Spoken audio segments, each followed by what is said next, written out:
যে কাইলো মরে যেতে পারে, আমার 90% বন্ধু মরে গেছে গা। ওইগুলা ওই যে আপনারা দেখান 56, 47, 77, হ্যাঁ ওই ইলেকশন হলে হাসিনা 91%, এইগুলা রাখেন তো আপনারা। না আর দাদা বিভ্রান্ত করেন দাদা না সেটা জাতিকে। দাদা এই এটা আর বিভ্রান্ত আমি বললাম। তার আগে দর্শকদের কাছে জানতে চাইছিলাম যে দর্শকদের কাছে আমরা একটা প্রশ্ন করেছিলাম যে ছাত্ররা দল গঠন করবে। সম্প্রতি বিদেশি সংবাদ মাধ্যমে জানিয়েছেন প্রধান উপদেষ্টা মোহাম্মদ ইউনূস, এতে অন্তর্বর্তী সরকারের নিরপেক্ষতা কমবে বলে মনে করেন কিনা? শতকরা 44% দর্শক মনে করেন যে হ্যাঁ এটা কমবে, আর নিরপেক্ষতা কমবে না মনে করেন শতকরা 56%। 63,000 দর্শকের মধ্যে ভোট দিয়েছে। ওইগুলা ওই আমার কাছে এগুলা কোয়েন না তো।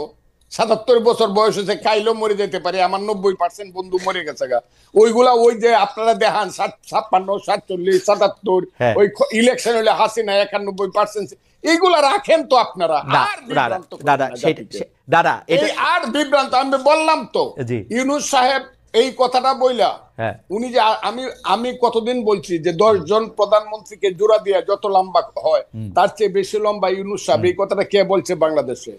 এটা আমি বলছি। আপনি আমি সারা ফজলুর রহমান সারা নতুন কথা বাংলাদেশে বলার মানুষ খুব কম। না কিন্তু যে কত লম্বা মানুষ। এটা কি আপনি রিয়েলি মিন করেন যে 10 জন ওটা প্রধানমন্ত্রী জোড়া দিলে ডক্টর ইউনূস তার চেয়ে বড়? আমি মনে করি এই যে তৃতীয় বিশ্বের 10 জন প্রধানমন্ত্রী, আপনি তৃতীয় কার বিশ্বের নামই 10 জন বলবেন? প্রধানমন্ত্রী মানে মানে এটা আমার কাছে মনে হয় যে এটা একটা ওভার স্টেটমেন্ট। উনি একটা প্রাইজ জিতছেন, এটা ঠিক।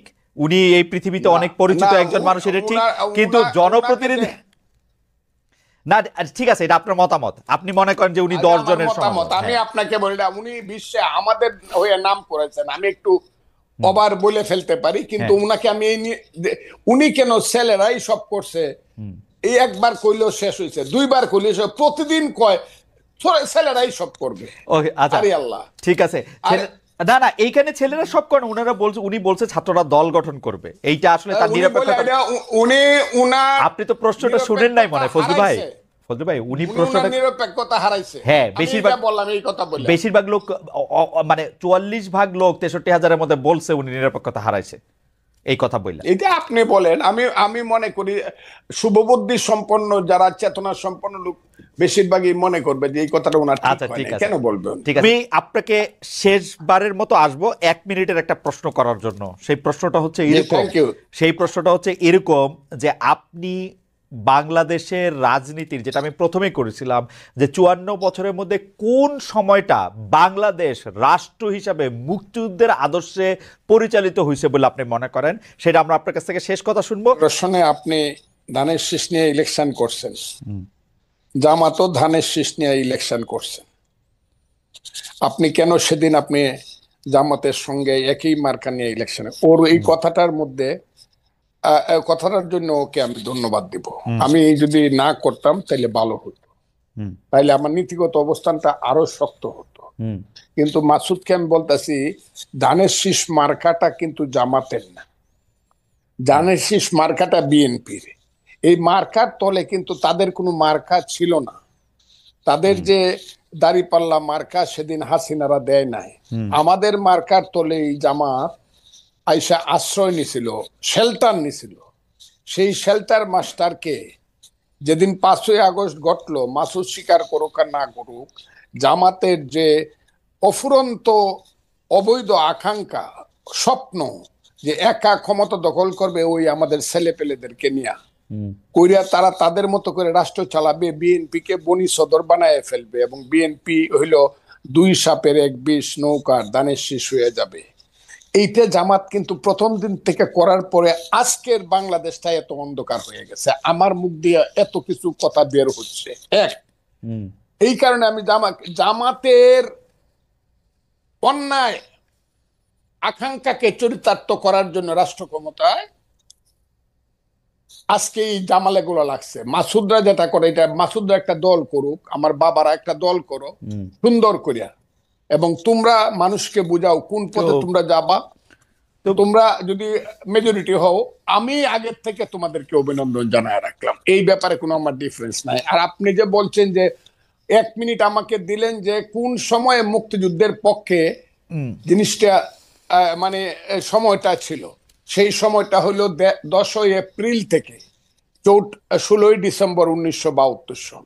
মানে মোটামুটি ভাবে, হ্যাঁ জি, 10ই এপ্রিল 1971 সাল সাল থেকে, 10ই এপ্রিল 1971 সাল থেকে 71 না, 10ই এপ্রিল 1972, মুক্তিযুদ্ধের পরের কথা বলছি আমি, ওকে থেকে 4টা এবং আলটিমেটলি 16ই ডিসেম্বর পর্যন্ত মানে ওই পথে, মুক্তিযুদ্ধের পথে দেশটা চলছিল। কেন? ওকে তখন 309 ঘন্টা বিতর্ক করে বাংলার শ্রেষ্ঠ সন্তানেরা, আবারও বলছি বাংলার শ্রেষ্ঠ সন্তানেরা, আবারও বলছি বাংলার শ্রেষ্ঠ সন্তানের একটা সংবিধান করছিল, যেটা পৃথিবীর শ্রেষ্ঠ সংবিধানের একটা হিসাবে পরিগণিত হইতো, পরে এটা নষ্ট হয়েছে।